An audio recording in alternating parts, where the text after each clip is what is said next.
Okay, thanks everyone for making it to my seminar. So today I'm gonna be giving a talk that I thought the most appropriate name was Geometry in Unexpected Places. And I think the reason why I chose this name will become clear as the talk progresses. But roughly speaking, hello. So roughly speaking, this talk is about applying geometry to numerical methods. So we're going to be talking about numbers, randomness, and high dimensional sheets. So one of the reasons why I wanted to give this talk is because one of the things that I love the most about maths is that even though it has several branches, and all of them are kind of distinct, it's always very beneficial to keep an open mind and try to use different problem-solving techniques from different branches in other branches. So like, if you're doing analysis, maybe don't restrict yourself to an analysis problem-solving handbook. You know, maybe try to think about what can you do with other techniques from other branches to solve your problems. You know? So what I'm going to present is I'm going to present 3 problems, which I like because they're very easy to state, but they are not easy to solve. Especially the last one is very hard to solve. And as the name implies, we're going to be using geometry to solve them, even though geometry might not be the first thing that comes to your mind to solve the problem. So I want to present the problem itself. So maybe this already rings a bell to some of you. So the problem is, if I give you a uniform distribution between 0 and 1, and a given real number x, can you design an experiment that sampling points from this distribution can you estimate x? Okay? So this is a fairly well-known problem. So it's a very well-known type of problems. And I'm going to start as the, well, you guys can see 3 numbers over here. So I'm going to start with the classic example, which is to estimate pi. Okay, can I get a show of hands? How many of you know the solution to this problem? 1? 2? Okay, good.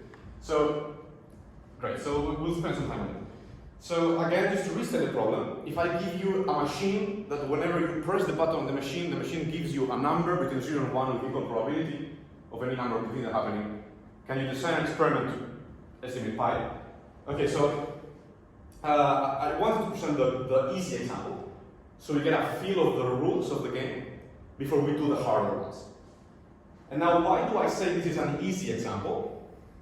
It's because with pi, you should get a very clear image in your head of what we should try to think about. So pi is obviously a circle, okay? Whenever you think of pi, there's a circle somewhere. And 0, 1, when it comes to my mind, it comes a line segment of length 0, so of length 1, okay? So here we have like the geometric part of this problem. And now we can try to ask ourselves, how do we combine these 2 geometry pieces to try to solve a problem? Well, like this, it might not be trivial, but what we can do is simply take 2 uniform distributions. And if we take 2 of them, now the line segment becomes a square. And now we can fit the circle inside a circle. And it's a very nice shape. So now, let's see. How can we use our uniform distribution to estimate pi? Well, clearly, we have pi happening in this image. So pi is related to the area that's happening in this image. And then the background is just the uniform distribution. Oops. So let's zoom in here. So naturally, pi appears like this, right? So that's the area of this inscribed circle. And as I said before, what I've done is I've taken the uniform distribution and I've simply turned it into 2 uniform distributions, which you can do by taking 2 points, right? And if we take 2 points from this uniform distribution, or 1 point from this double uniform distribution, you get a coordinate in this space, right? With coordinates x and y. And so now there's a very natural question that we can ask, given that we're dealing with probabilities, right? So the very natural question we can ask is, what is the probability that the point you draw from this uniform distribution lies inside the circle? Okay, well, it's a very easy question. The answer is simply the measure of the set. So it's just pi over 4, right? But So we can try to look at this problem from another perspective. So we've solved this problem using the measure of the set, or the area. But we can also, there's another way of knowing whether the point falls inside or outside the circle. It's very easy, just immediate application of Pythagorean theorem, right?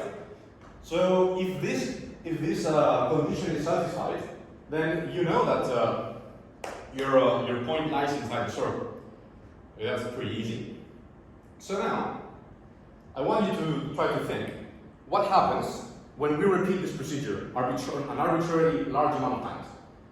So naturally, you'll get many points falling inside the circle, many points falling outside the circle, but you can always try to count the ratio of how many of them fall inside the circle and how many fall outside the circle. And obviously, I'm not going to prove it because I don't have the time, but it's quite natural that this ratio will in fact converge to the probability of the point falling inside the circle, which is pi over 4. So the solution to this problem is simply this. Your experiment is to draw the point from this uniform distribution. You check if this condition is satisfied, and then your experiment returns 4 times, because it was pi over 4, the number of points inside the circle over the total number of points. And as you do this experiment an arbitrarily large amount of times, you will get pi. Okay, so I think that was pretty easy and pretty clear to understand. And I expected you cannot really see with the contrast. But I called it a simulation that demonstrates this principle. Because you get a bunch of points inside of it, outside of it. And it returns pi pretty quickly. Okay, so that was just so we could get a feel of the rules of the game, right? So obviously, we can't cheat in the sense like we can't do like infinite sums, you know, we have to only use the uniform distribution. And an experiment we're allowed to do many things. Okay, so now we've done pi. Now it's time to do e. Now, we're gonna see that this gets exponentially, mind the pun, exponentially harder than solving the problem for pi. So now maybe if my psychology is good enough, some of you are thinking of the exponential function and trying to repeat what we did for pi, but instead of using a circle, you used the exponential function, right? But that is indeed a naive attempt. And why do I say it's a naive attempt? Well, I suppose that if you're trying to do this, you would simply calculate the area in this segment, right? And very easily, that's just this, right? So that area is e minus 1. And you can say, okay, so we can just repeat the same process, you know, we can just throw points into this and see if they fall on top or below the line, and we estimate e minus 1. But, you know, we have a problem, is how on earth are you going to know whether the point falls on top or below the line if you don't know what e is, right? You cannot, if we don't know what e is, we don't know what the exponential function is. So there is no way for us to know whether a point falls on top or below the line. I hope that explanation makes sense. So my conclusion is that the problem for E is actually hard. And okay, so now let's try to take a step back. And what did we do for pi? So for pi, we tried to calculate the measure of the set that pi represented. And then we did some experiment, sampling points on this set, whatever. But now the thing is, at least for me, before I knew the solution to this problem, I did not know any shape that was intrinsically connected to E. Like, you know, if you think of E, you think of like, I don't know, compound interest or whatever. But I don't see any geometry happening inside my head. But, in fact, we're going to consider the simplex. And I'm going to try to convince you on why the simplex is actually a very good choice of shape to solve this problem. So just so that we are on the same page, the simplex is, so the simplices in plural, are the generalizations of the triangle. And the first few terms of the sequence, you can say, are like this. And then like after the tetrahedron, you know, it gets more complicated. And so perhaps it's a good idea for me to try to at least define in some sense how to construct higher dimensional simplices, okay? Because I'm going to convince you that we need to consider high dimensional simplices to solve the problem. So the way we start, as you saw in the first picture, you start with a line, and then you have a triangle. And how do we go from one side to the other? Well, you simply grab the line and you slide it upwards, reducing the length. Okay? And likewise, if you go to the next one, you start with a triangle. So you start with the previous simplex, and you slide it upwards, reducing the, you could say in this case the surface area, in the next case the volume, and then the height of volumes, right? But the principle is that you slide the previous simplex, reducing the measure, I say, you would say. And so with this principle in mind, I think we can try to think what's the volume. So what's the n-dimensional volume of a unit simplex? And by unit simplex, I mean that this is one and this is one. And like whenever you're extending the previous simplex onto the next dimension, you're also extending it by a length of one. That's what I mean by unit simplex. So, I don't know, I think this picture might give you some flashbacks to calculus. And it turns out that, so let sigma n be the volume of the n-dimensional unit simplex. It's just this integral. So you have the volume of the previous one, and then you have this term. And what this term does is it scales down the simplex as you move up, right? So if we go back to the previous picture, so look like it's n minus 1, right? So when we are in the three-dimensional one, that exponent is 2, which makes sense because this is an area which grows quadratically, right? So as we reduce the length of this side, the area reduces quadratically, so it makes sense that the term is like that. And then it's just the integral from 0 to 1 because, as I said before, you slide it through a length of 1. And okay, so this integral is not that bad to solve. In fact, like this is the solution. And given this, it's quite easy to see that recursively we can deduce this, that the volume of the n-dimensional simplex is 1 over n factorial. Now, can you guys see why I was saying that the simplex is a good idea? Now, yeah, I think it's pretty clear. But in case it was not clear, we can see that this holds. So E is 1 plus the sum over all the volumes. Okay? Now, this is promising, but we're not done.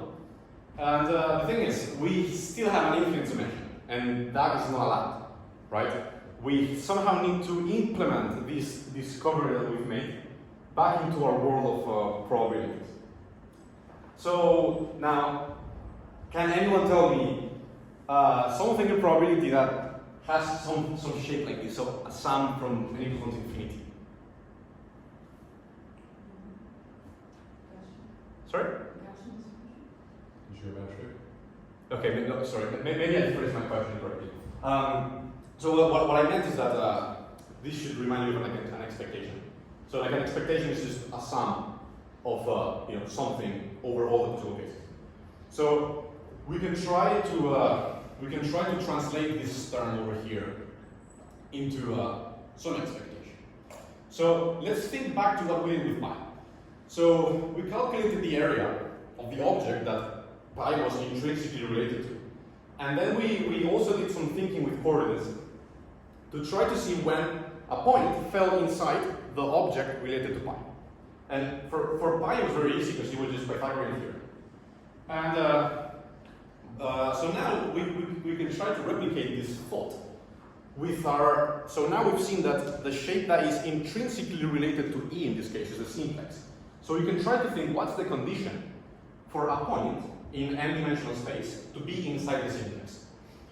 Okay, so let's start with a trivial case. If you draw, so suppose this is unit length. If you draw a point out of a uniform distribution, or between 0 and 1, well, naturally the point will always be in the simplex, right? Because the simplex has unit length, so you say from 0 to 1, and the point belongs to 0 to 1, so it's true. But what about the second case? So when does a point xy belong in here? Does anyone know what condition this has to satisfy? So what conditions this has to satisfy to belong in this set?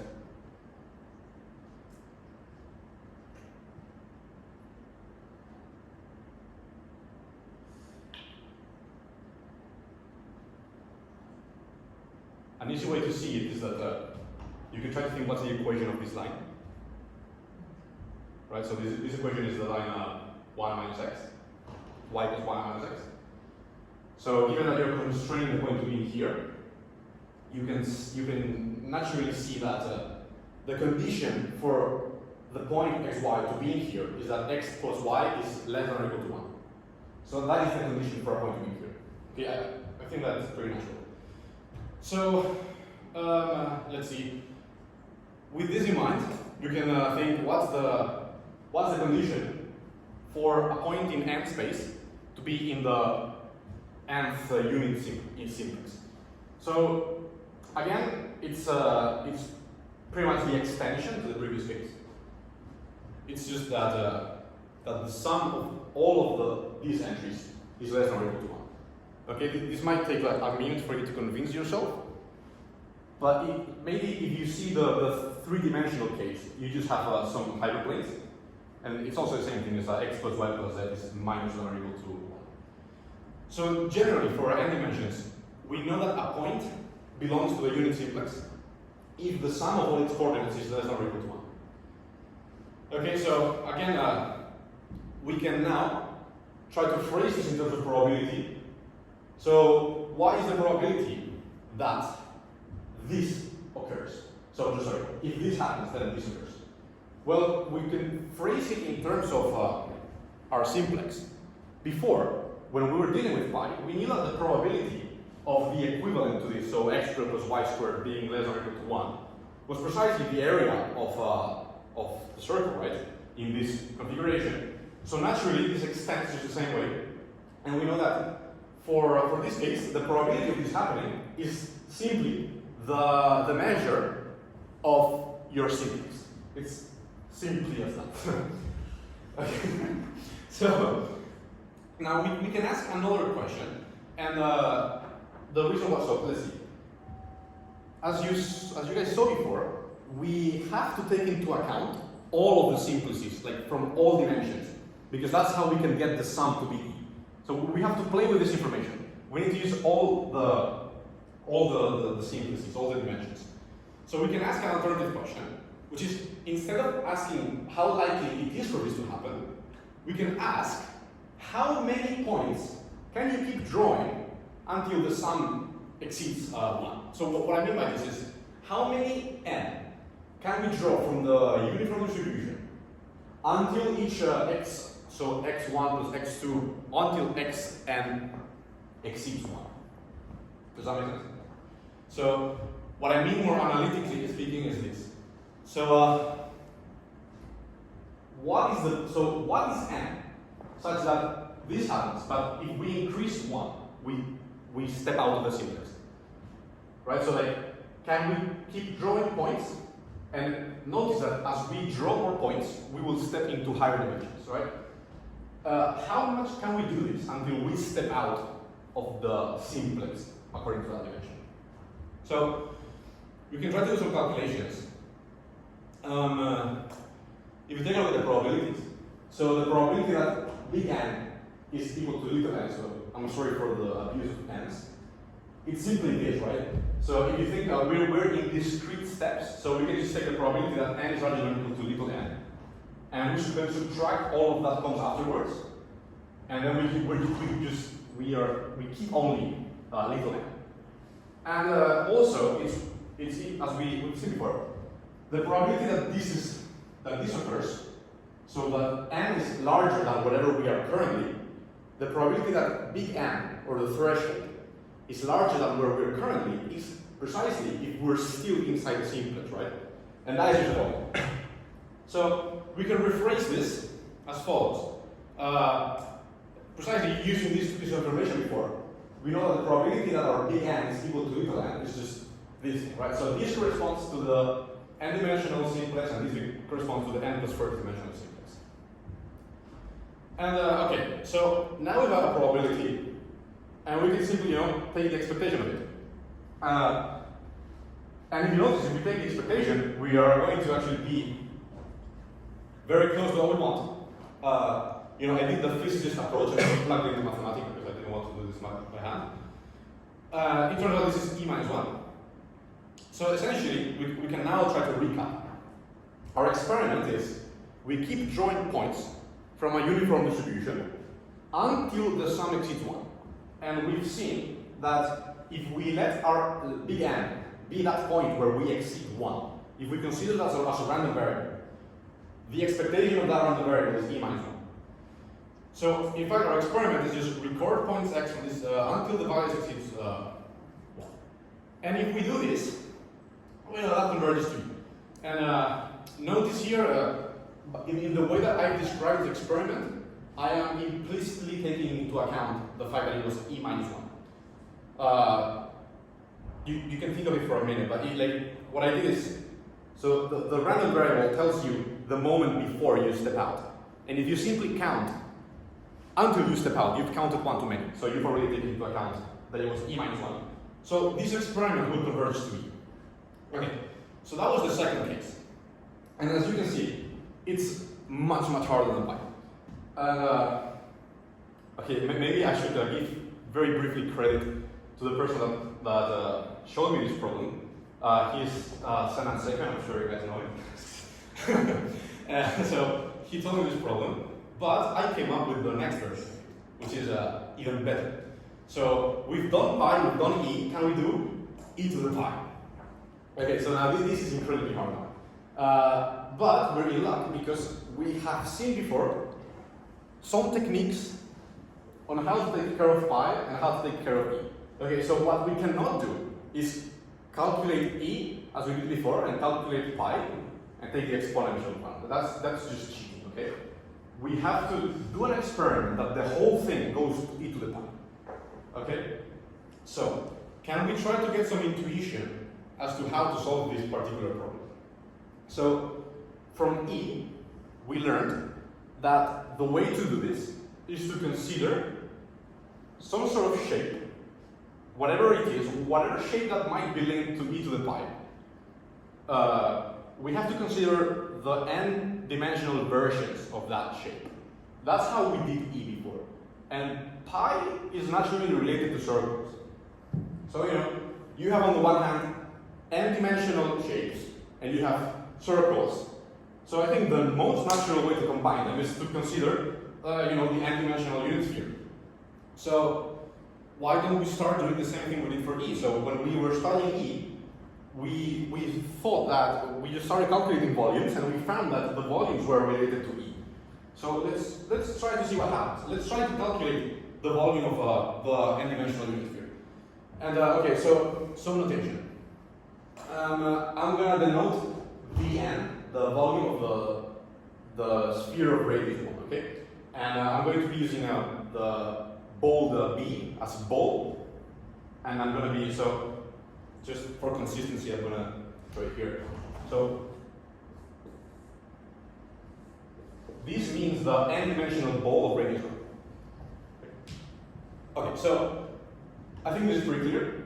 This is just by definition the volume of the n-dimensional sphere is simply the integral over the sphere, which is this, of the unit, so of the volume element. Okay, this is probably not very controversial. Now we can do some so we can now do a very smart step, which is to do this. So what I've done is I've separated this integral, and what I've done is I've taken this to be this. And now that one, I've subtracted it from that side. So I'm simply, imposing this to be less than or equal to 1. And then I'm imposing the whole thing to be less than or equal to 1 minus that. Okay? So I'm going to show it once again so you guys can convince yourself that this is true. So we go from here to here. Okay? If you couldn't convince yourself, take my word for it. So now, what can we do with this? So we can so this was what this is where we were, and what is it? So this integral stays the same. And now what is this? So here we have the n minus 2 dimensional ball of this radius. Okay, you can just for some reason the math. Oh yeah. Okay. So you can see that there's n minus 2 things here, and this is the radius squared. So this is just the volume of this ball, okay? And this integral stays the same. So now we can use the following lemma, which I'm not going to prove, but I think it's pretty natural, which is that if you scale the ball with a radius r in n dimensions, it's the same thing as scaling the unit ball by r to the n. Okay, if you think about it, in 2 dimensions, area increases quadratically because it's pi r squared. In 3 dimensions, it's something pi r cubed. I'm not going to prove it, but at least it should sound natural. So now we can use this lemma in here. Okay, we can try to get rid of this now. So we simply use the lemma. This is where we were before, and now this is the lemma. Okay, and now we have this. So this gets pulled out, and we have this integral. So this we're going to ignore now, but you can see that doing this procedure has, for some reason, given us a step of 2. So we're increasing in steps of 2. This is quite interesting. So let's finish up the integral. So okay, so now we can just do we can convert to polar. Okay, I'm not going to pretend that I can solve this in my head. Like it took me a while. And now we have to do this substitution, which we get this integral. And if we finish solving it, take my word, this is what the result is. So in fact, we have derived a recursion relation that links the volume of the n-dimensional unit sphere with the n-2-dimensional unit sphere. And it's this one right here. And now, you can simply use the initial values and all that to show this. So you can show that the volume of the 2n dimensional sphere, and the 2n comes because we're taking steps of 2, as you saw before, it's pi to the n over n factorial. Now, can you guys see where I'm going with this? Yeah? Okay, so just as before, we got a 1 over n factorial, and naturally 1 over n factorial links to e, but we know that the exponential function has a very similar shape like that. So, what do I want to do now? Okay, so this is the volume of the unit sphere, but if you recall, for pi, for pi, it's between 0 and 1. And now we're also doing between 0 and 1, just with more axes. So, in fact, we don't need the unit ball, we need the ball with radius 0.5, because we want to fit it inside this n-dimensional box. So we simply divide using the lemma that I showed you before, and we get here. So now we've seen this. So we've seen that the probability of the sum of all of these squares being less or equal to 1 by the principle of just invoking the geometry and looking at how the measure of the set relates to the measure of the whole space is just the volume of the 2n sphere of radius 0.5. And now we can, as I said before, we can take the intuition we obtained from solving the problem for E, and we simply can do some procedure, taking more dimensions, and see how this links up. So for E, we did a step of 1 dimension at a time, but now given that we're operating in 2n dimensions, and the reason because we're doing that is because we want to keep the shape. Okay, there's another relation to. So you can prove what the volume of the n-dimensional sphere is, and it involves gamma functions, but that is more complicated. And we want to keep this shape because it's very nice and it's related to e to the pi. So what we want to do is we want to do 2n steps to keep this evenness. Alright, so we can ask the same question we asked for E, which is, okay, we can simply keep taking 2n pairs. So we can increase the dimension by 2. And we can simply check whether the sum of the squares of all of these coordinates exceeds 1. And let's see what happens. So this is just an intuition from what we saw before from E. Okay, so just as before, let's define n to be the number such that when you get to 2n, this is still within the sphere. But as soon as you increase it by 1, you've stepped outside it. Okay, and notice why I'm doing the parentheses here, because I want to keep the evenness. Okay, so let's define n in this way. And just as we did before for e, we can observe what the conditions are for our big N to equal to 2 little n. This is the same thing, right? So given that we're going in discrete steps, we can just start with the one we're interested in, and we can subtract everything that comes after it, and we remain with what we like. And we also know from this geometric aspect that the probability of this sum being less than 1 is just the volume of that of this hypersphere. So you can finish off this relation into this. So the probability of n equal to n is just this this expression over here. We just translated it back into like geometry speaking. So okay. So now I guess we can now speak of the experiment. So our experiment will simply be you draw points from this uniform distribution, but you draw it in pairs of 2 so that you increase your dimension in an even way. And you check when does it happen that you eventually surpass 1, right, in the running sum. So let's see, so our experiment will be this. You draw 2 values from your uniform distribution, you square terms, you sum them, and you keep a running total, right? So you keep the total sum, and you keep summing it until your sum exceeds 1, and then you check what that value is. So just as we did for E, we have now an experiment, but we are interested in knowing what the expected value of this random variable is. So very easy, it's just, with definition, it's just the sum over all the values with the respective probability. And once again, I'm not gonna lie, I was too lazy to do this by hand, so I put it into Mathematica, and it's this number. Okay, so this experiment gives you this number as its expected value. So essentially, we can now go back and modify the experiment a bit, and it's whatever number they gave you, you add 2, and you simply take the power of 4 or whatever the number was. And I have gone very fast because we're almost done. I did a little simulation here. So let me go through this. So this is Python. We just a function here that averages values. This is just so that we can repeat the experiment. Because the idea is that we want to repeat the experiment, right, many times. So you see, okay. So you start with running the sum. You initialize to 0, and then you start from the 0 dimension, right? And then you check whether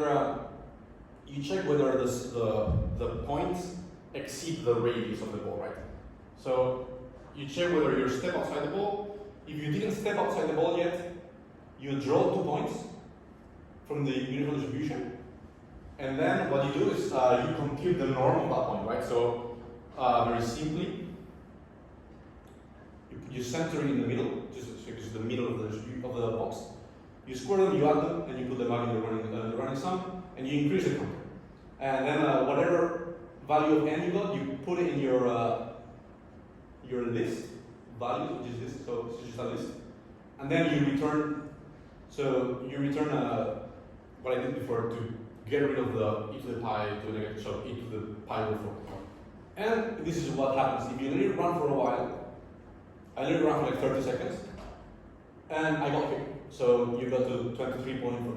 And if you put in Mathematica e to the pi, this is what happens. So pretty good. And okay, so now that was pretty fast. Okay, so that's my talk. That's all. Thank you.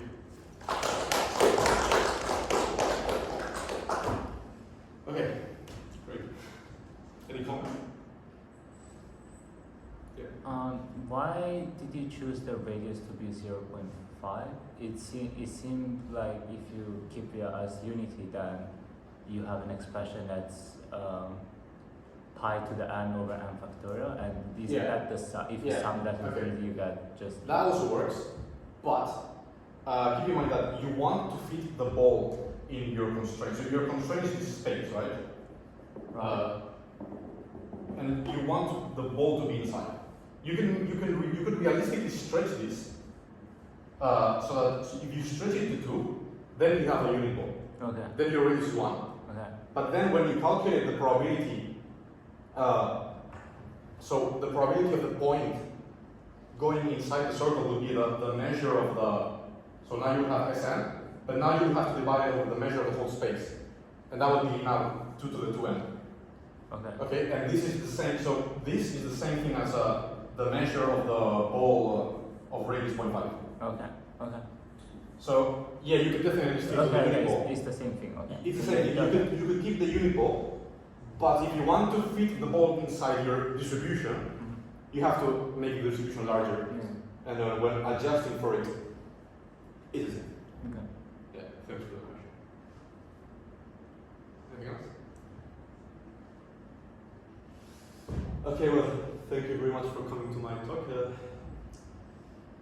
And thanks to the Math Society for and Alisa Dedrin for organizing these seminars. That's all I have to say, guys.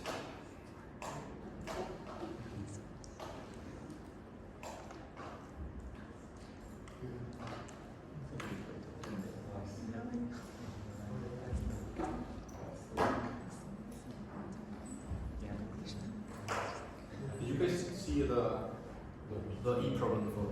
Had any of you seen the E problem before? No. No.